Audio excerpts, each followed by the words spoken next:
Once upon a midnight dreary, while I pondered, weak and weary, over many a quaint and curious volume of forgotten lore, while I nodded, nearly napping, suddenly there came a tapping, as of someone gently rapping at my chamber door.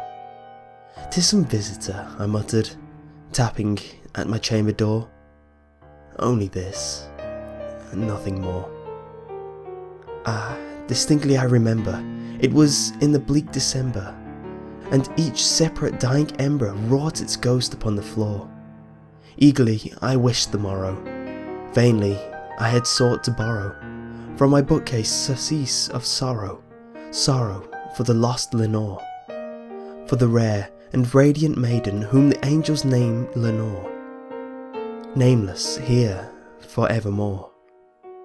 And the silken, sad, uncertain rustling of each purple curtain thrilled me, filled me with fantastic terrors never felt before, so that now, to still the beating of my heart, I stood repeating, "'Tis some visitor entreating entrance at my chamber door, some late visitor entreating entrance at my chamber door. This is it, and nothing more." Presently my soul grew stronger, hesitating then no longer.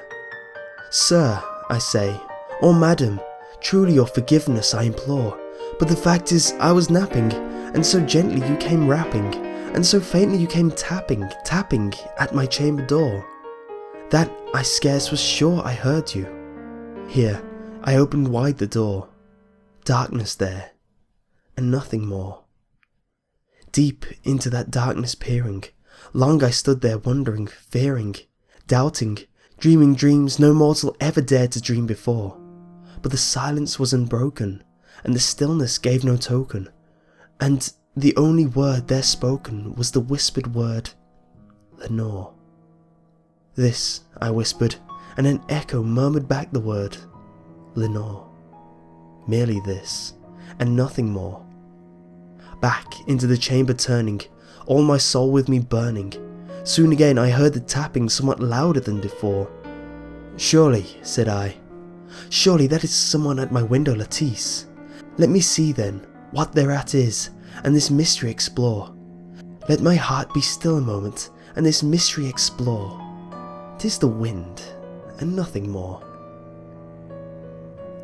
Open here I flung the shutter, with the many a flirt and flutter.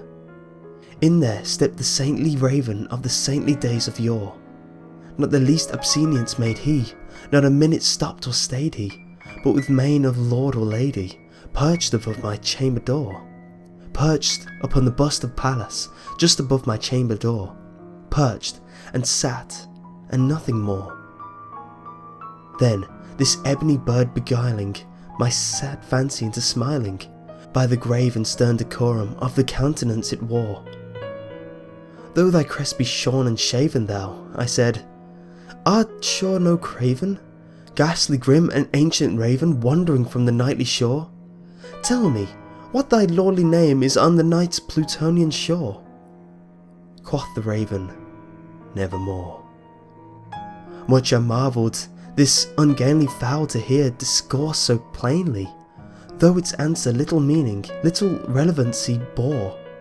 For we cannot help agreeing that no living human being ever yet was blessed with seeing bird above his chamber door, bird or beast upon the sculptured bust above his chamber door, with such a name as Nevermore.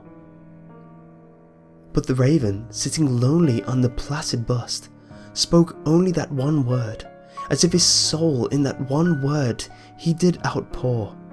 Nothing further than he uttered, not a feather than he fluttered, till I scarcely more than muttered, "Other friends have flown before, on the morrow he will leave me, as my hopes have flown before."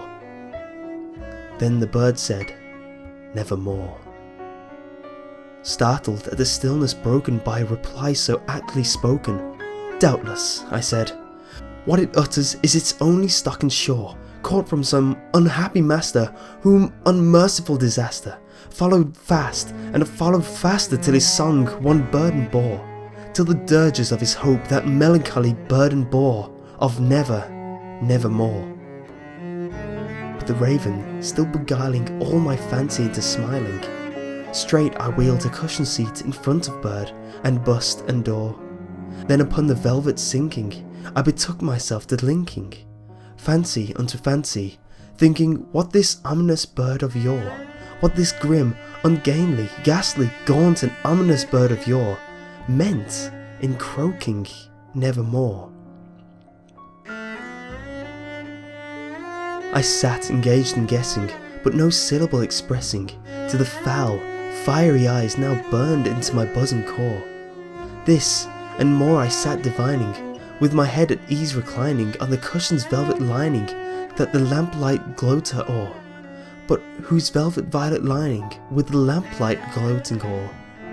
She shall pass, nevermore. When methought the air grew denser, perfume from an unseen censer, swung by seraphim whose footfalls tinkled on the turfed floor. Wretch, I cried, thy God has lent thee, by these angels he has sent thee, respite and nepenthe from thy memories of Lenore. Quaff this kind of nepenthe, and forget this lost Lenore. Quoth the raven, nevermore. Prophet, I said, thing of evil, prophet still, if bird or devil, whether tempter sent, or whether tempest tossed thee here ashore, desolate and yet undaunted, on this desert land enchanted, on this home by horror haunted, tell me truly, I implore, is there balm in Gilead? Tell me, I implore. Quoth the raven, nevermore. Prophet, said I, thing of evil, prophet still, if bird or devil, by that heaven that bends above us, by that God we both adore, tell this soul with sorrow laden if, within the distance Aden, it shall clasp a sainted maiden whom the angels name Lenore, clasp a rare and radiant maiden whom the angels named Lenore. Quoth the raven, nevermore. Be that word our sign in parting, bird or fiend, I shrieked, upstarting. Get thee back into the tempest and the night Plutonian shore. Leave no black plume as a token of that lie thy soul hath spoken. Leave my loneliness unbroken, quit the bust above my door. Take thy beak out of my heart, and take thy form off my door. Quoth the raven, nevermore. And the raven, never fleeting, still it's sitting, still is sitting, on the pallid bust of Pallas, just above my chamber door. And his eyes have all the seeming of a demon's that is dreaming, and the lamplight o'er him streaming throws his shadow on the floor. And my soul from out that shadow that lies floating on the floor shall be lifted nevermore.